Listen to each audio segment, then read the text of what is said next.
Welcome to commerce access में आप सभी लोगों का स्वागत है। आज हम लोग अपना लेजर देखेंगे कि लेजर में पोस्टिंग किस तरीके से होती है। हमने अपना जर्नल देखा था, ठीक है। लेजर में पोस्टिंग देखो थोड़ी हार्ड होती है, बच्चों को कई बार नहीं समझ में आती। बट आज मैं आपको एक ऐसा तरीका बता दूंगा ना कि आपको डेबिट, ये हमारा डेबिट होता है, ये क्रेडिट होता है, ठीक है। आपको डेबिट में कौन सा ली एंट्री डालनी, क्रेडिट में कौन सा ली डालनी, आपको सिर्फ और सिर्फ अपने जर्नल की तरफ ध्यान देना है। बाकी आपका जो लेजर है वो खुद ही बन जाएगा अपने आप, ठीक है। एक ऐसा तरीका बताऊंगा कि आपको कुछ भी याद रखने की जरूरत नहीं, कुछ भी नहीं, सिर्फ और सिर्फ अपनी जर्नल एंट्री पे ध्यान देना है, ठीक है। हमने जर्नल एंट्री अपनी पढ़ ली थी। अगर किसी को जर्नल एंट्री में कुछ भी समझ में नहीं आया तो उसको लेजर में थोड़ी दिक्कत होगी, ठीक है। तो इस चीज को मैं बोल दूँ आपसे, इसलिए आपको अपने जो प्रीवियस जितने भी डाउट्स हैं उसको क्लियर कर लेना चाहिए। कमेंट में एक बच्चे ने पूछा था, सर कैपिटल अकाउंट की एंट्री समझ में नहीं आई।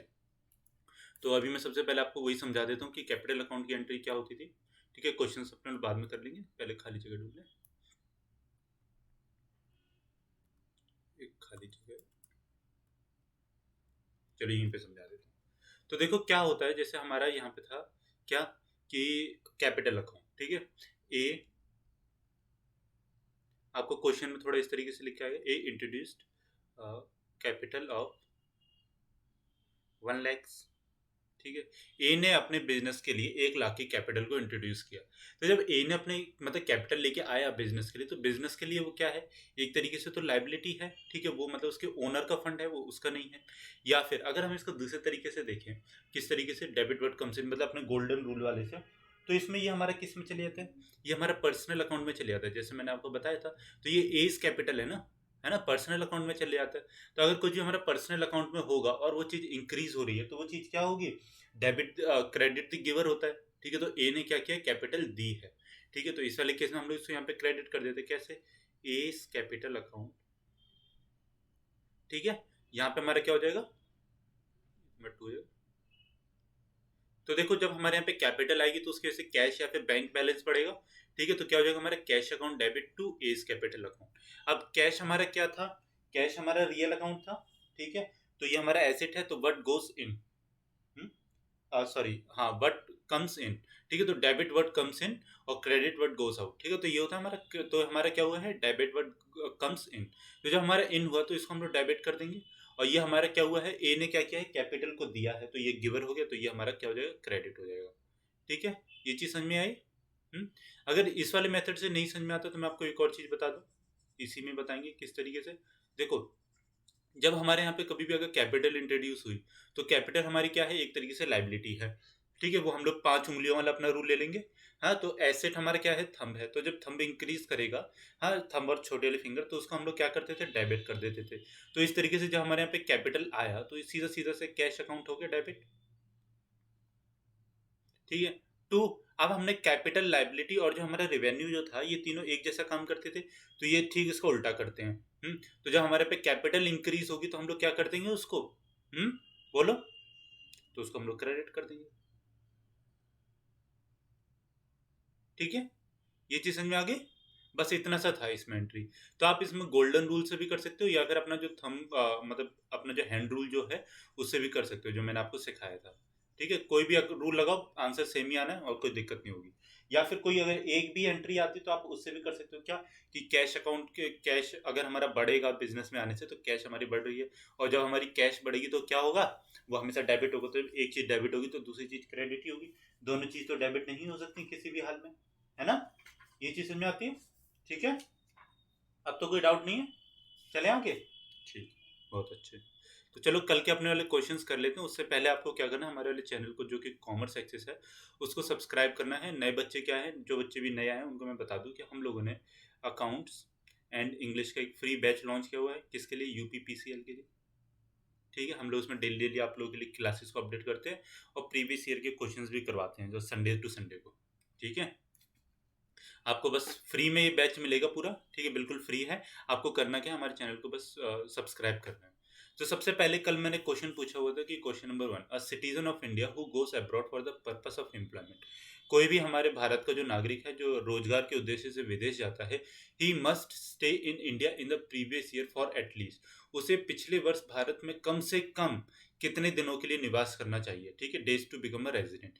तो इसका ही बहुत ज्यादा सिंपल सा क्वेश्चन है इनकम टैक्स का। तो इसमें 90 डेज कभी नहीं होता, 162 भी नहीं, 180 भी नहीं, इसका हमारा 182 डेज है। ठीक है, ये क्वेश्चन हमारा स्टैटिक टाइप का है, इसको आप लोग एलिमिनेट नहीं कर सकते। मैं अगर आपको इसमें एलिमिनेशन मेथड बताऊँ तो आप लोग नहीं कर सकते, ये आपको पढ़ के ही जाना पड़ेगा। तो इसके लिए कितना हमारे 182 डेज होते हैं। अ सिटीजन ऑफ इंडिया और a person of Indian origin who leaves India for employment, ठीक है, जो भी कोई हमारे यहाँ का भारत का नागरिक है या फिर भारत का ओरिजिन का जो कोई भी नागरिक है, तो अगर वो भारत से बाहर जा रहा है एम्प्लॉयमेंट के उद्देश्य से किसी दूसरी कंट्री में, तो उसे क्या करना पड़ेगा, उसे पिछले वर्ष में है, ठीक है, पिछले वर्ष में उसे 182 डेज मतलब कि 100 182 डेज के लिए उसे भारत में रहना पड़ेगा पिछले वर्ष के लिए। फिर हमारा आता है, ये क्वेश्चन काफ़ी ज़्यादा बच्चों ने गलत किया है, ठीक है। तो देखो, क्वेश्चन आप लोगों ने कुछ मतलब मैं कहूँगा कि आप लोगों की गलती नहीं है, क्योंकि आप लोगों ने, मेरे को लगता है कि नया वाला जो अभी प्रोविज़न आया वो नहीं पढ़ा, ठीक है। तो इसके लिए आप लोगों ने फुली उसको एग्ज़ेम्प्ट किया है, बट ये पूरी तरीके से अब फुली टैक्सेबल है। जब हमारे 2020 के बाद से ये चीज़ जो थी वो फुली टैक्सेबल हो गई, तो इस चीज़ को आप लोग ध्यान देना, मैंने नीचे उसकी एक्सप्लेनेशन डाली है। Dividend from an Indian company is, एक भारतीय कंपनी से लाभांश है, फुली टैक्सेबल पूरी तरह से कर योग्य, पार्शियली टैक्सेबल आंशिक रूप से कर योग्य, या फिर फुली एग्जेम्प्टेड मतलब कि उसके ऊपर कोई भी टैक्स नहीं लगेगा, क्योंकि उसके ऊपर पहले से ही टैक्स लग से आ चुका है, ठीक है। पहले ये चीज़ होती थी, हाँ, लेकिन अब ये चीज़ खत्म कर दी गई है, अब हमारा फुली जो होता है वो टैक्सेबल होता है, ठीक है। तो इस चीज़ को ध्यान में रखना, ये क्वेश्चन आपका आएगा, आ सकता है, क्योंकि ये इसी साल जो है वो फुली टैक्सेबल किया गया है, बाकी फुली एग्जेम्प्टेड वाला जो क्लॉज था उसको हटा दिया गया है, पूरी तरह से छूट को हटा दिया गया है, पूरी तरह से कर योग्य, ठीक है, इस चीज़ को अब लगा दिया गया है किसमें, अगर हम लोग कभी हमारा कोई भी डिविडेंड या फिर लाभांश कोई भी कंपनी हमको देती है तो क्या हुआ, देखो पढ़ो अब इस चीज़ को, जो कि मतलब ये उसकी है, जो हमारा इनकम टैक्स जो होती है ना भारत सरकार, उसका एक फ्रेज मैंने निकाला है। क्या कहता है, up to the assessment year 2020-2021 if a share holder gets dividend from the domestic company then he shall not be liable to pay in any tax on such dividend as it is exempt from the tax under section 1034 of the act. ठीक है, जब हमारा 2020-21 assessment year से पहले क्या बोलता है कि अगर शेयर होल्डर कोई भी डिविडेंड लेता है किससे, एक डोमेस्टिक कंपनी से, तो वो किसी भी तरीके से लाइबल नहीं है किसके लिए, टैक्स के लिए, उस डिविडेंड पे, जो कि क्योंकि हमारा एग्जाम है किसके लिए, सेक्शन 10 और subsection 34 of the income tax act 1961 वाले से, ठीक है। बट क्या होता है, however in such cases the domestic companies liable to pay, but क्या था कि पहले ना कंपनीज अपनी तरफ से डिविडेंड डिस्ट्रीब्यूशन टैक्स को पे करती थी अंडर सेक्शन 1150 ओ, ठीक है। तो ये पे किया जाता था कब, जब हमारा असेसमेंट ये 2020-2021 था, उससे पहले पहले में। बट क्या हुआ, फाइनेंस एक्ट 2020 आया, तो उसने क्या किया, उसने हैज एब्लिश द डीडीटी, ठीक है, उसने डिविडेंड डिस्ट्रीब्यूशन टैक्स को एब्लिश किया, मतलब जो हमारा 115 ओ सेक्शन का जो था उसको, and move to the classical system of taxation where in dividends are taxed in the hands of the investors, ठीक है। बहुत बड़ी चीज इसमें लिख दी कि जो हमारा फाइनेंस एक्ट 2020 आया था उसके अकॉर्डिंग की अब जो भी कोई हमारा इन्वेस्टर जो भी है, मतलब जिसको भी डिविडेंड मिल रहा है, उसके हैंड में ही टैक्स होगा, ठीक है, उसके हैंड में ही टैक्सेबल होगी इनकम, ना कि कंपनी खुद ही आपको टैक्स करके देगी, ठीक है। Therefore the provision of 115 O shall not be applicable if the dividend is distributed on or after 1/4/2020। 10 if the dividend is distributed on or after 1/4/2020 the domestic company shall not liable to pay DDT, ठीक है, company जो है वो DDT नहीं pay करेगी, and consequently share holders shall be liable to pay tax on such dividend income, ठीक है। तो अगर क्वेश्चन आ जाए कि इनकम टैक्स के लिए क्या, अगर डिविडेंड कंपनी देती है कोई भी, तो क्या उसके लिए बच्चे कोई भी लाइबल है या नहीं है, तो उसके लिए लाइबल है, और वो टैक्स उसको फुली एग्जाम नहीं है आज के केस में। अब मतलब 1/4/2020 के बाद से वो वाला जो है वो फुली टैक्सेबल होगा, ठीक है। तो इस चीज़ को ध्यान में रखना। और बच्चा जो कोई भी क्वेश्चन आ गया कि डेट कब से चेंज की गई, किस वाले सेक्शन में चेंज किया गया, पहले कौन सा टैक्स लगता था, ठीक है, किस वाले सेक्शन के अकॉर्डिंग डिविडेंड को पे किया जाता था, किस, तो ये सब क्वेश्चंस पूछ सकता है, क्योंकि ये सब क्वेश्चन इसमें इंक्लूड हैं, तो ये चीज़ मैंने एक एक डाल दी। अब आपको नोट क्या क्या करना है इसमें, वो चीज़ बता दूँ, ठीक है, हाईलाइट कर देता हूँ, आप लोग पॉज करके उसको नोट कर लेना। देखो, सबसे पहले तो असेसमेंट ईयर 2020-21 तक था, ठीक है, सेक्शन 10 सबसेक्शन ऑफ 34 था, डिविडेंड डिस्ट्रीब्यूशन टैक्स था, या तो इसकी फुल फॉर्म भी आ सकती है, जो कि हमारे सेक्शन किसमें था, 115 ओ में था, ठीक है, इस चीज़ को नोट डाउन कर लेना। फिर फाइनेंस एक्ट 2020 से हटाया गया है डीडीटी को, हाँ। अब 1/4/2020 के बाद से जितना भी लगेगा तो उस पर डीडीटी नहीं लगेगा, और जितना भी होगा अब क्या होगा, जबकि शेयर होल्डर जो होंगे वो क्या होंगे, शेल बी लाइबल टू पे income tax on such dividend income, ठीक है। इस चीज़ को ध्यान में रखना, ये हमारे इनकम टैक्स ने मतलब अपना एक ऑफिशियल नोटिफिकेशन निकाला था, तो उसके अकॉर्डिंग आया है। मैं उसका क्या करूँगा, लिंक आपको डाल दूंगा नीचे का उसमें कमेंट बॉक्स में, तो उसमें पिन कर दूंगा, तो आप लोग उसमें देख लेना, ठीक है। Who is assessee in case of HUF। तो HUF हमको पता है हिंदू अनडिवाइडेड फैमिली होती है, ठीक है। तो इसमें हमारा कर्ता होता है, ठीक है, कोई बड़ी बात नहीं, ये क्वेश्चन सबका ही सही था लगभग, ठीक है। अब देखो, अब इसमें आंसर बच्चों ने डाला हुआ है। पहले मैं मशीनरी कॉस्ट वाले देख लेता हूँ, ठीक है। ये क्वेश्चन बिल्कुल सही है कि उसकी जितनी भी होगी, पहले मैंने आपको क्वेश्चन दिया था कि 1 लाख रुपए उसकी कॉस्ट है, 10,000 रुपये उसके ऊपर मतलब लाने पे खर्चा लाएगा, और 5,000 रुपये उस पर क्या इंस्टॉलेशन का खर्चा लाएगा, तो ये पूरा 1,15,000 रुपये बनेगा, ठीक है। ये बात बिल्कुल सही है, बिल्कुल सही आंसर है ये वाले, जितने भी बच्चों ने ये आंसर दिया है, ठीक है। तो 1,15,000 यहाँ पे है, और 1,15,000 ये भी है, सही है बिल्कुल बात। 1,15,000 बिल्कुल सही, 1,15,000 बिल्कुल सही। बट अब देखो, ये फुली एग्जेम्प्टेड वाला जो है ना हमारा, ये वाला क्वेश्चन नंबर 2 का, ठीक है, जो मैंने अभी आपको करवाया था,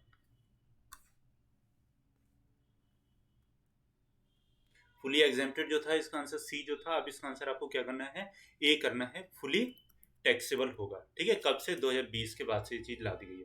तो ये चीज देख लेना आप लोग, ये चीज गलत है। ये चीज मैंने काफी ज्यादा बच्चों के उसमें देखी थी, तो मुझे लगा कि हाँ, आप लोगों ने अभी नया वाला प्रोविजन अपना नहीं पढ़ा, ठीक है। तो आप लोग इस चीज को करेक्ट करो। करता सही आंसर है, 182 सही आंसर है, बिल्कुल 182 सही आंसर है, करता सही है, ठीक है। अनलिमिटेड लाइबिलिटी होगी, बिल्कुल सही बात है। अगर हम सोल प्रोप्राइटरशिप की बात अपनी करते हैं, तो उसकी हमेशा अनलिमिटेड लाइबिलिटी होती है। लिमिटेड लाइबिलिटी जो होती है, ये हमारी किस में जाती है, अगर आप प्राइवेट या पब्लिक कंपनी या फिर हमारा कोई भी LLP बनाता है तो, ठीक है। करता बिल्कुल सही आंसर है, 182 बिल्कुल सही आंसर है। 1,15,000, 1,15,000। फर्स्ट का डी 182 डे सही है, और सेकंड का ए, तो सेकंड का ए क्या था हमारा, फुली टैक्सेबल था ना। तो बिल्कुल सही बात, मतलब कि आपने जो है आदित्य यादव, आप लोगों ने, आपने नया वाला जो प्रोविजन था वो पढ़ा हुआ है, तो बिल्कुल सही बात है। और थर्ड का ए फुली टैक्सेबल होगा, ठीक है। थर्ड का ए सही है, करता है। फर्स्ट का डी सही है। आप भी ये वाला प्रोविजन देख लेना, सेकंड का हमारा आंसर जो है वो ए होगा, ठीक है। इस चीज को ध्यान में रखना। अब क्वेश्चन आ सकता है, क्योंकि ये मतलब पिछले साल ही चेंज किया गया, तो क्वेश्चन आने में कोई बहुत बड़ी बात नहीं है। अब हम लोग अपने स्टार्ट करते हैं। क्या आज का टॉपिक जो था हमारा, लेजर। तो देखो, लेजर में क्या होता है, लेजर हमारी सिंपल सी एक पोस्टिंग होती है, ठीक है। आपने जनरल एंट्रीज कर दी, आपको अब डिफरेंट डिफरेंट अकाउंट्स बनाने होते हैं। अब डिफरेंट अकाउंट्स के लिए क्या होता है कि आपको उन वाले अकाउंट्स की एक मतलब वैल्यू निकालनी होती है, जो कि आप लोग किस में डाल सको, अपने ट्रायल बैलेंस में डाल सको, या फिर आप लोग उसको अपनी मतलब जब बैलेंस शीट वगैरह बना रहे हो, या फिर अपना P&L अकाउंट बना रहे हो, उस टाइम पे आप लोग उसको सिंपल सी पोस्टिंग कर दो। क्योंकि आप मतलब इतनी सारी एंट्रीज कर, आपके बिजनेस में इतनी सारी एंट्रीज होती हैं कि आप लोग हर एक एंट्री को हर एक तरीके से, मतलब कि सिर्फ और सिर्फ अपने, कि हम ट्रेडिंग अकाउंट में दिखा देंगे, P&L अकाउंट में दिखा देंगे, तो आपका जो बैलेंस शीट जो है वो, या ट्रेडिंग अकाउंट है, वो इतना बड़ा बन जाएगा कि आप लोग उसको संभाल नहीं पाओगे, ठीक है। तो इन सब चीज़ों के लिए क्या होता है, एक शॉर्ट में हमको एक लेजर दिया जाता है। तो लेजर का जो मेन पर्पस होता है वो यही होता है कि certification of the general entries, मतलब जनरल एंट्रीज को किसी भी तरीके से छोटा किया जाए, ठीक है। चलो इसकी डेफिनेशन पढ़ लेते हैं अच्छी सी। The general ledger is the foundation of the company's double entry accounting system. हमारा जो अकाउंटिंग सिस्टम जो है डबल एंट्री का, उसका जो फाउंडेशन जो है वो क्या, हमारा जनरल लेजर है। General ledger accounts encompass all the transactions data needed to produce the income statement, balance sheet and other financial reports, ठीक है। तो ये बात बिल्कुल सही है कि हमारे जितनी भी इनकम स्टेटमेंट, बैलेंस शीट और अदर जितनी फाइनेंशियल रिपोर्ट्स बनती हैं, वो सारी की सारी हमारी लेजर अकाउंट्स की जो बैलेंस जो हमारा कैरी डाउन जो हो जाता है, ठीक है, उसके ऊपर डिपेंड करती हैं। हाँ। और फिर उसके अंदर क्या कहते हैं, जनरल लेजर ट्रांजेक्शन सारे summary of transaction made as general entries to sub ledger account, जो कि मैंने अभी आपको बताया ही कि हम लोग क्या करते हैं, उसको सर्टिफिकेशन या फिर उसको एक तरीके से समरी बना देते हैं, ताकि हमको बाद में उसको पोस्टिंग करने में क्या हो, आसानी हो, ठीक है। सामान्य खाता बही कंपनी की डबल एंट्री अकाउंटिंग सिस्टम की नींव है, ठीक है। डबल एंट्री अकाउंटिंग सिस्टम की नींव है। सामान्य खाता बही खातों में आय विवरण, बैलेंस शीट और अन्य वित्तीय रिपोर्ट तैयार करने के लिए आवश्यक सभी लेन देन डेटा शामिल करता है।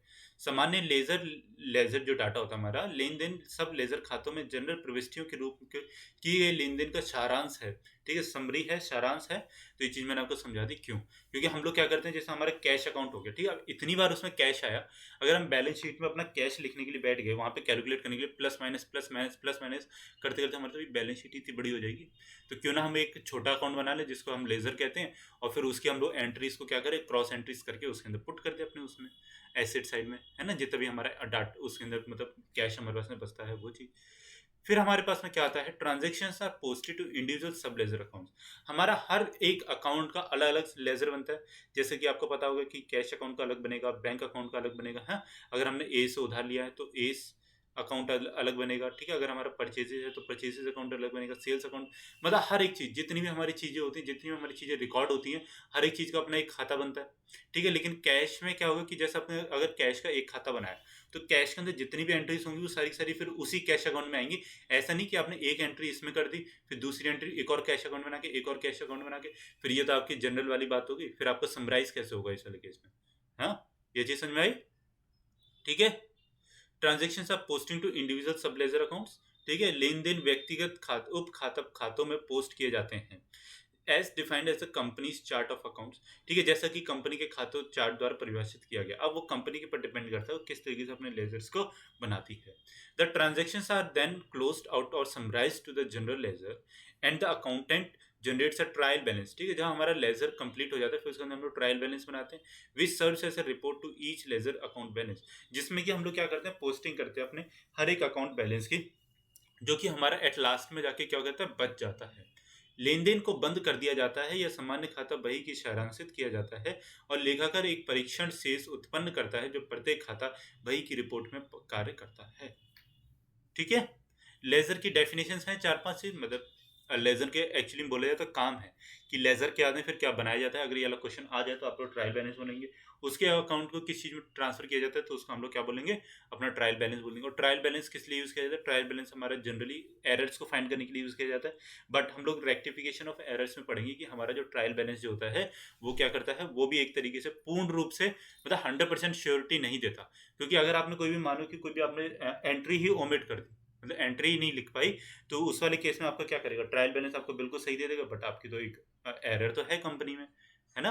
तो इस तरीके से क्या करता है वो हम लोग आगे पढ़ेंगे, ठीक है। अभी वाले टॉपिक में तो हमारा लेजर है, तो लेजर मैंने आपको बता दिया कि क्या क्या चीज होती है उसमें। अब देखो, अब मेरा स्टूडेंट जो आज जो क्लास में बैठा हुआ है, ठीक है, अगर उसको लेजर कभी नहीं समझ में आया अपनी क्लास में, मतलब बचपन से समझ में नहीं आया भाई, बहुत दिक्कत होती थी, बचपन बोले तो कि अपनी तो 11th क्लास से स्टार्ट होती ना अकाउंटिंग, ठीक है। तो अगर उसको तब से समझ में नहीं आया कि सर ये होती कैसे है, हम लोग लेजर में पोस्टिंग किस तरीके से करते हैं, तो आज मैं आपको एक ऐसे रूल बताने जा रहा हूँ, मतलब एक ऐसी सिंपल सी चीज बताने जा रहा हूँ कि आज के बाद अगर आपको लेजर पोस्टिंग का कोई भी क्वेश्चन आ जाए तो आप लोग कभी भी गलत नहीं करोगे। एक चीज को ध्यान में रखना है इसमें कि आपको पता है डेबिट साइड में क्या होता है, हमेशा टू आता है, ठीक है। यहाँ पे जैसे हमारी एक जनरल एंट्री थी furniture account debit to M furniture house, ठीक है। तो आप देखो इसमें दो अकाउंट आ गए, एक तो हो गया क्या हमारा फर्नीचर अकाउंट, ठीक है, ये हमारा क्या होता है फर्नीचर अकाउंट होता है। फिर उसके अंदर हमारा क्या आता है एम फर्नीचर हाउस, क्योंकि हमने इसे क्रेडिट में खरीदा है। अगर हमने इसे कैश में खरीदा होता तो हम लोग यहाँ पे कैश अकाउंट कर देते, ठीक है। जब भी नाम आ जाए तो मैंने आपको बता दिया कि वो चीज़ क्रेडिट में ही आती है, फिर एम फर्नीचर हाउस अकाउंट, ठीक है। उसको यहाँ पे हमने इस तरीके से डाल दिया।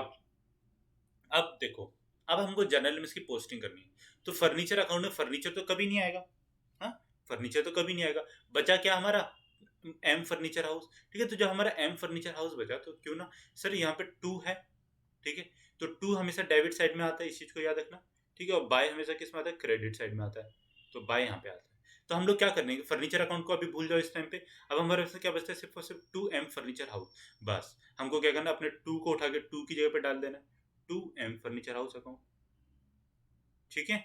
ये क्या हो गया हमारा, और यहाँ पे अमाउंट लिख देंगे कितना, 1200 रुपये जितना भी आया हमारा, और यहाँ पे अभी कोई एंट्री नहीं आएगी, हाँ, क्योंकि अभी यहाँ पे कुछ है नहीं फर्नीचर के लिए। तो टू एम फर्नीचर अकाउंट हो गया हमारा, तो 1200 रुपये ये अकाउंट क्लोज हो गया। अब आपने क्या करना है, अब आपने देखना है भैया हमारा फर्नीचर अकाउंट हो गया, अब आपने देखना है एम फर्नीचर अकाउंट को, ठीक है। तो जब हमको एम फर्नीचर अकाउंट देखना है तो इसको तो अभी हम लोग भूल जाए, फिर एम फर्नीचर अकाउंट को देखो, टू को हमने कहाँ पे डाल दिया था, टू वाली साइड जो कि हमारा डेबिट था, बट अब हमारा क्या बचता है, क्रेडिट साइड बचती है, जो कि हमारा क्या होता है, बाई होता है, ठीक है। तो एक साइड पे हमारा टू आ गया तो दूसरी साइड पे तो बाई आएगा, ठीक है। तो जहां पे कुछ भी नहीं है उसके आगे, जहां पे टू था उसको तो टू में आप डाल दो, बट जहां पे कुछ भी नहीं है वहां पे हम लोग क्या डाल देंगे, बाय डाल देंगे। तो यहाँ पे क्या आ जाएगा, बाय फर्नीचर अकाउंट, और यहाँ पे 1200 रुपये, बस।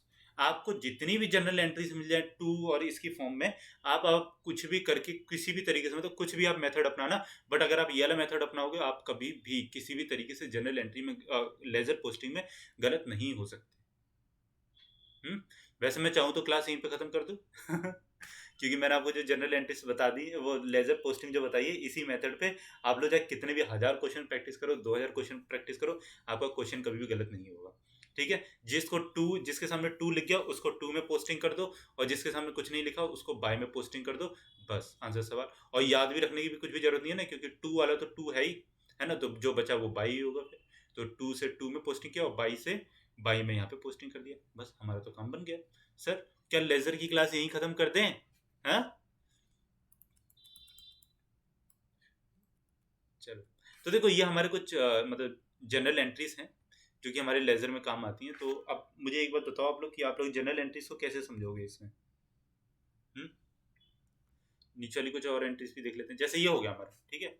अब ये है हमारा, अब हम लोग इसको क्या करते हैं, अपने कैश अकाउंट या फिर कोई एक अकाउंट क्रिएट करने की कोशिश करते हैं और जिसमें इसको हम लोग डालते हैं, ठीक है। तो सबसे पहले जैसे परचेजेस टू एस अकाउंट आ गया, हम अब यहीं पे देख लें। अब मैं सिर्फ ऐसे बना दे रहा हूँ, ठीक है, अमाउंट वगैरह नहीं भर रहा क्योंकि उसके लिए कोई जरूरत नहीं।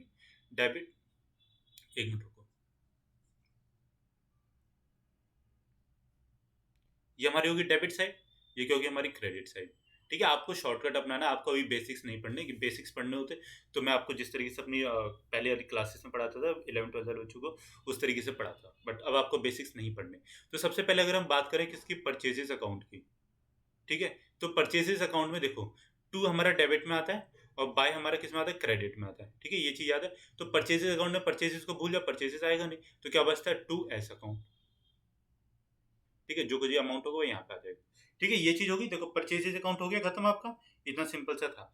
अब फिर क्या आता है हमारा, अगर यहाँ पे हमसे बोलते हैं कि सर आप यहाँ पे डालो एस का अकाउंट को क्रिएट करो, ठीक है, तो हम लोग क्या करते हैं, एस अकाउंट, तो एस अकाउंट को क्या कर देते, बाय परचेजेस, ठीक है। हमारा एस का अकाउंट है जो किससे बड़ा है, वो तो परचेजेस से ही बड़ा है ना, तो उसको हम लोग परचेजेस में डाल देते, तो ये यहाँ पे खत्म हो जाता। या फिर अगर हमसे आगे क्या बोलता कि क्रिएट करो कैश अकाउंट, ठीक है, तो इस वाली एंट्री के लिए अगर हम कैश अकाउंट को क्रिएट करते तो क्या कर देते, टू सेल्स, क्योंकि हमारी सेल्स की वजह से बड़ी है ना, ये चीज समझ में आया? अब देखो, अब लेकिन एक और है यहाँ पे, सेल्स अकाउंट अगर हम क्रिएट करें तो यहाँ पे दो सेल्स की एंट्री से अच्छा बन गया, तो यहाँ पे हम लोग क्या कर देंगे, तो टू सेल्स को सबसे पहले भूल जाएंगे, है ना, तो यहाँ पे हम लोग क्या कर देंगे, बाय कैश अकाउंट, और यहाँ पे क्या कर देंगे, by N Narayan bros account, जो भी कुछ है, एंस अकाउंट, बस ये चीज समझ में आ गई, इतना समझ में आता है ना? कोई दिक्कत? कुछ नहीं। अच्छा यार देखो कितना तो कितना इजी है ये सब कुछ।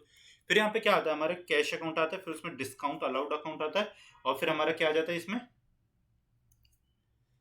टू एंस अकाउंट, ठीक है। हम लोग ऊपर कैश मतलब उससे रिसीव किया होगा, तो या ये वाली एंट्री पे हम लोग इसी तरीके से कर देंगे।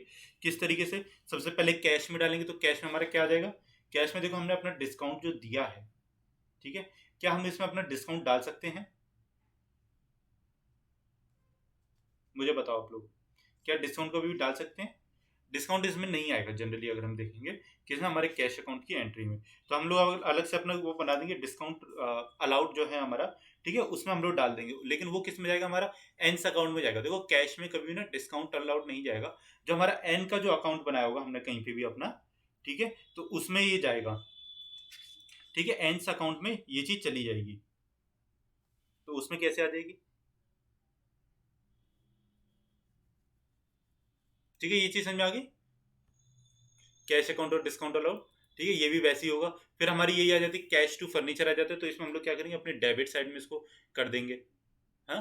फिर इसमें क्या कर देंगे, अगर हमारे कैश की है तो बाय परचेजेस में कर देंगे, तो ये हमारे क्रेडिट साइड में चले जाएगा, किस में, हमारी लेजर में, तो यहाँ पे आ जाएगा बाय परचेजेस, ठीक है, शॉर्ट में बता रहा हूँ, कोई ऐसे वो वाली बात नहीं कि सर ये कैसे बना रहे हो आप लोग अकाउंट, ठीक है, to furniture by purchases account, ठीक है। फिर यहाँ पे जैसे बैंक आ गया तो ये क्या आ जाएगा, टू बीस अकाउंट आ जाएगा, और अगर हम बीस अकाउंट खोलते तो क्या आ जाएगा, बाय बैंक अकाउंट आ जाएगा, ठीक है, इतनी चीज समझ में आ गई, हाँ, कोई दिक्कत तो नहीं हो रही? अब वही चीज फिर से आगे देखो, रिपेयर्स अकाउंट आ गया, बीस अकाउंट हो गया, तो रिपेयर्स अकाउंट में टू बीस अकाउंट डाल देंगे, मतलब डेबिट साइड में इसको कर देंगे, ठीक है। जब हमारा परचेसेज अकाउंट आ जाएगा तो इसको हम लोग टू जेस अकाउंट साइड में डाल देंगे। कैश में इसको बाय कार्टेज में मतलब क्रेडिट साइड में डाल देंगे, कार्टेज हमारा एक तरीके से खर्चा ही है, ठीक है, तो इसको हम लोग किस में डाल देंगे, क्रेडिट साइड में डाल देंगे। फिर हमारा क्या आता है, ये एंट्री तो अभी होगी थी, पर bank account debit to discount allowed to Ann's account. फिर हम लोग क्या करेंगे ना, इसमें जो हमारा डिस्काउंट अलाउड आ जाएगा, ठीक है, तो फिर से हम लोग डिस्काउंट अकाउंट की भी एंट्री उसी तरीके से कर देंगे, किसके अकाउंट में, एन के अकाउंट में, ठीक है, बाय करके इसको डाल देंगे, और जब हमारा बैंक अकाउंट है उसमें तो फिर बाय बैंक अकाउंट कर देंगे, और फिर इसमें जब हम लोग डिस्काउंट अलाउड में डालेंगे तो टू एंस अकाउंट कर देंगे, और जब देखो इस तरीके से कुछ, जैसे ये हमारा एन का अकाउंट हो गया, ठीक है, एन से अकाउंट हो गया, तो बाय बैंक यहाँ पे आ जाएगा, ठीक है, और बाय डिस्काउंट अलाउड यहाँ पे आ जाएगा, ठीक है। तो ये हमारा किसका, एन का अकाउंट यहाँ पे खत्म हो जाएगा। बट जब हम लोग क्या करेंगे, डिस्काउंट अलाउड का अकाउंट बनाएंगे अपना, ये चीज ध्यान में रखना कि कहीं ऐसा मत कर देना कि उसको बैंक अकाउंट में डाल दो, ठीक है। तो डिस्काउंट क्योंकि हमने किसको दिया है या फिर हमको किससे मिला है, वो किसी पर्सन से मिलेगा, ना कि हमें कैश या फिर बैंक हमें देता है, ठीक है। तो इसमें हम लोग क्या करेंगे, जब हम डिस्काउंट अलाउंट बनाएंगे तो हम लोग किसको डाल देंगे, इसको डेबिट साइड पे डाल देंगे। तो यहाँ पे हम लोग क्या कर देंगे, टू एंड्स अकाउंट। आपको कुछ भी इसमें याद ही नहीं रखना है यार, मतलब लेजर तो इतनी सिंपल आपकी पोस्टिंग है कि आपको कुछ भी याद ही नहीं रखना। अगर आपका क्वेश्चन कभी लेजर का आ जाए तो ये समझो कि फ्री का नंबर आ गया, भाई फ्री का नंबर है, लूट लो लूट लो लूट लो, ठीक है।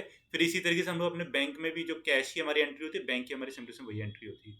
तो अगर हम यहाँ पे हम बैंक की बात करें तो यहाँ पे क्या हो जाएगा हमारा, टू एंड्स अकाउंट, ठीक है। यहाँ पे क्या हो जाएगा हमारा, बे बाय जेस अकाउंट, खत्म। ये लेजर की एंट्री होगी हमारी। अब मुझे बताओ इसमें कोई डाउट है? अगर कोई डाउट हो तो नीचे कमेंट में जरूर पूछ लेना, क्योंकि मतलब मुझे अच्छा लगेगा कि अगर आप लोग कोई भी डाउट आता है तो मुझे लगेगा कि हाँ आप लोग पढ़ रहे हो सही से, ठीक है। अब जैसे यहाँ पे एन अकाउंट फिर से आ गया भाई, एन पता नहीं कितनी बार ट्रांजेक्शन कर रहा है इस कंपनी के साथ में, ठीक है।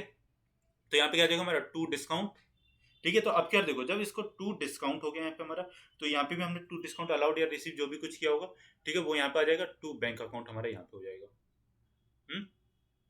अब ये चीज देखो आप, यहाँ पे तो बैंक और कैश दोनों एक साथ आ गए, तो कोई बात नहीं, कोई घबराने की जरूरत नहीं। अगर कैश आ गया है, अगर हमको कैश अकाउंट क्रिएट करना है अपना, ठीक है, तो हम लोग इसको कैंसिल कर देंगे, सबसे पहले इसको भूल जाएंगे, ठीक है। तो हमारा क्या हो जाएगा, बाय बैंक,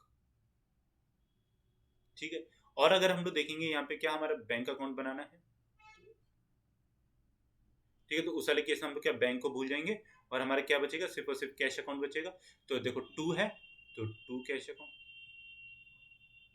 बस सिंपल सी एंट्री। अब आपको इसमें कुछ भी डाउट हो, मेरे को लगता नहीं कि होगा भी जनरल एंट्रीज वगैरह पोस्ट करने के लिए, तो ये मैंने फाइनली आपके लिए एक अकाउंट बनाया था, मतलब कैश अकाउंट बनाया था कि मैं इसमें समझाऊंगा, बट मुझे लगता है कि मैंने ऊपर सब कुछ क्लियर कर दिया। तो लेकिन तब भी मैं आपको बता देता हूँ, जैसे हमने ऊपर वाली जो एंट्रीज अपनी देखी थी, ठीक है। अब मैं मतलब कि एक साथ आपको नहीं दिखा सकते इसमें क्योंकि स्क्रीन उतनी है, तो मैं आपको बता देता हूँ इसमें कि जैसे मैंने ऊपर वाली एंट्री की थी, तो उसमें मैंने क्या किया था, कैश अकाउंट किया था। तो कैश अकाउंट जो था हमारा, वो क्या हुआ था, ब्रॉड डाउन हुआ था, मतलब कि वो हमारा पहली बार इंट्रोड्यूस हो रहा है, ठीक है। तो इसके हम लोग स्टार्टिंग देखो इस तरीके से करते हैं, टू बैलेंस ब्रॉड डाउन, चाहे हमारा वो कोई भी अकाउंट हो, जैसे ये तो हमारे कैश अकाउंट की अगर हम बात करते हैं, ठीक है। तो इसमें हमने 200 रुपीज जैसे मान लो कि इंट्रोड्यूस किया है, हाँ। फिर उसके अंदर जैसे हमने सेल्स की थी, ठीक है, टू सेल्स अकाउंट। तो सेल्स की हमारी एंट्री क्या हुई थी बुक्स में, तो हमारी सेल्स की एंट्री जो हुई थी बुक में वो हुई थी cash account to sales account. तो ये टू सेल्स अकाउंट हो गई थी, तो हमने यहाँ पे टू करके डाल दिया। फिर अगर हम लोग देखें उसमें आगे कैश की एंट्री, तो उसमें क्या आता है, टू नारायण ब्रोस अकाउंट आ जाता है, ठीक है, टू एंस अकाउंट आ जाता है। फिर अगर हम लोग और देखें, टू फर्नीचर आ जाता है, cash account debit to furniture account था, ठीक है। तो इसके लिए हमने क्या किया, टू फर्नीचर डाल दिया। फिर हमारा क्या जो परचेजेस, देखो अब हमारी जो एंट्री आई वो आई थी हमारी परचेजेस टू कैश अकाउंट, ठीक है। तो कैश अकाउंट है तो कैश को तो भूल जाएंगे, तो सिर्फ हमारा परचेज होते हैं, तो परचेज को हम लोग किस में डाल देंगे, बाय परचेजेस, ठीक है। तो जब हम बाय परचेजेस में डालेंगे तो हमारा परचेजेस यहाँ पे आ जाएगा। फिर हमारे पास में क्या बचता है, फिर हम लोग आगे जाते हैं तो रिपेयर्स आता है। तो रिपेयर्स देखो हमारा एक्सपेंस होता है, ठीक है। तो रिपेयर्स की जो जनरल एंट्री जो हुई होगी वो कहीं ना कहीं ये हुई होगी हमारी, रिपेयर्स हमारा तो एक्सपेंस होता है ना, repairs account debit to cash account, ठीक है। तो कैश को अब हम लोग भूल जाएंगे यहाँ से, अब यहाँ पे क्या डाल देंगे, बाय रिपेयर्स, ठीक है। और यहाँ पे इसकी वैल्यूज को जो भी कुछ है पुट कर देंगे। फिर हमारा अगर हम लोग आगे और भी जाएंगे तो इसमें कार्टेज आता है, कार्टेज की भी सेम टू सेम यहाँ पे कार्टेज आप कर सकते हो, ठीक है। तो यहाँ पे बाय कार्टेज आ जाएगा, ये भी हमारा एक्सपेंसिस ही होता है। फिर हमारा क्या आता है, जैसे और भी आगे जाते हैं तो कैश टू सेल्स, ठीक है, cash account debit to sales, मतलब हमारी जो सेल्स थी वो किस में हुई, कैश में हुई, तो हम लोग यहाँ पे कर देंगे टू सेल्स को पुट कर देंगे, ठीक है। फिर हमारे जैसे कोई भी टैक्सेस वगैरह अगर पे किया, ठीक है, तो टैक्सेस क्या होता है, municipal taxes account debit to cash account होगा। टैक्सेस हमारे क्या होते हैं, टैक्सेस जो होते हैं वो हमारे लिए एक्सपेंस होते हैं, ठीक है। तो ये भी हमारे यहाँ पे आ जाएगा बाय टैक्सेस, ठीक है। तो इस तरीके से देखो आपका चलता है, और आप लोगों को कुछ भी मतलब ऐसा नहीं है कि कुछ भी इसमें हार्ड है, कुछ भी समझ में नहीं आया हो, मुझे लगता नहीं कि ऐसा होगा, क्योंकि इतने सिंपल तरीके से बता दिए। देखो मैं बेसिक्स आप लोगों को पढ़ा था, बट मुझे लगता है कि बेसिक्स सबको आते हैं, ठीक है। आप लोग बी कॉम या एम कॉम भी करे होंगे, कुछ बच्चे सी ए भी कर रहे हैं, तो आप लोगों को बेसिक्स आते हैं।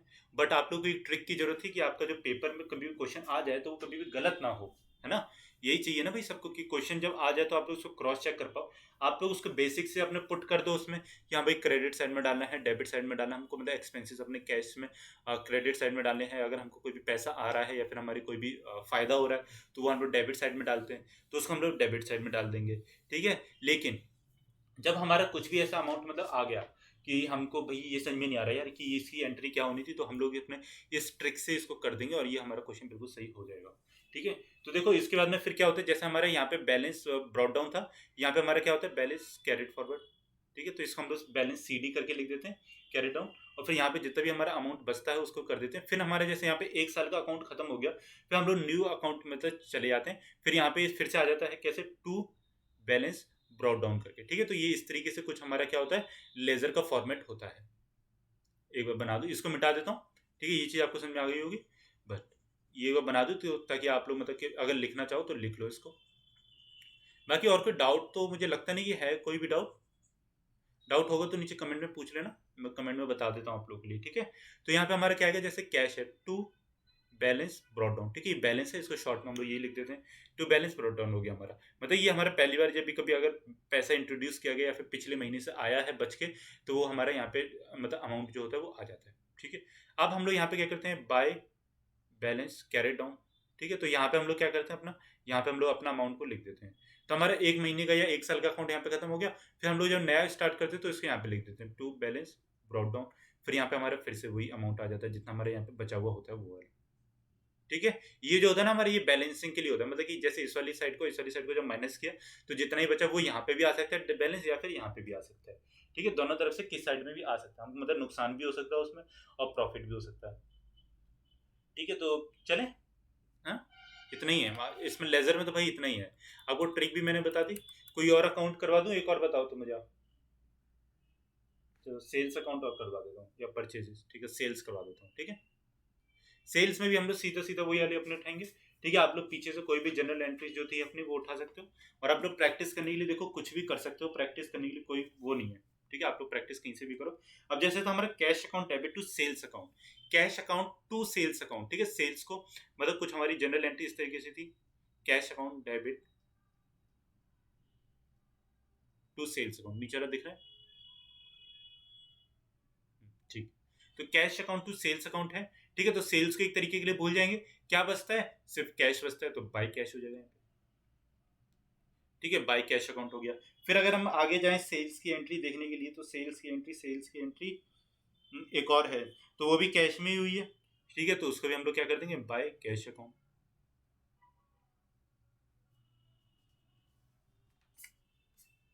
ठीक है? तो इसमें तो भाई यही हुआ। और एक और एंट्री है इसमें, देखो किसी से मतलब उधारी पे खरीदा बेचा गया खरीदा गया गुड्स, तो उसमें हमारी एंट्री क्या हुई थी, उसमें जो हमारी एंट्री हुई थी वो हुई थी हमारी Ann's account debit to sales account, ठीक है? तो सेल्स अकाउंट को फिर से भूल जाएंगे, यहाँ पे हमारा बाय एंस अकाउंट हो जाएगा, और जो भी कुछ बैलेंस आएगा यहाँ पे उसको हम लोग नोट डाउन कर देंगे, ठीक है? अब मेरा स्टूडेंट कोई भी कंफ्यूज होगा कभी भी जनरल एंट्रीज में, हाँ, जनरल एंट्रीज में भी नहीं होगा, लेजर में भी नहीं होगा, मतलब एक एक चीज मैंने आपको इसमें समझा दी, ठीक है? जनरल एंट्रीज और लेजर। अब मैं आपको बता दूं कि देखो वाला क्वेश्चन आप लोग देख लेना, कौन सा वाला, इनकम टैक्स की जो वो थी मतलब डिविडेंड पे फुली एग्जेम्प्ट है या फिर नहीं है, क्योंकि ये चीज़ इंपॉर्टेंट है, क्योंकि ये चीज़ मतलब अगर हटा दी गई है, अभी न्यूली है, नई नई है, मतलब करंट अफेयर्स का भी है ये चीज़, तो आप लोगों से ये चीज़ पूछ सकता है कि कौन सा सेक्शन या फिर उससे रिलेट करके क्वेश्चन कभी भी पूछ सकता है आप लोगों से, ठीक है? तो मैंने जितनी भी चीज़ें उसमें हाईलाइट की थी ऊपर, वो सारी सारी चीज़ आप लोग याद कर लेना। तो एक बार क्या रिवाइज करो, ठीक है? रिवाइज करवा देते,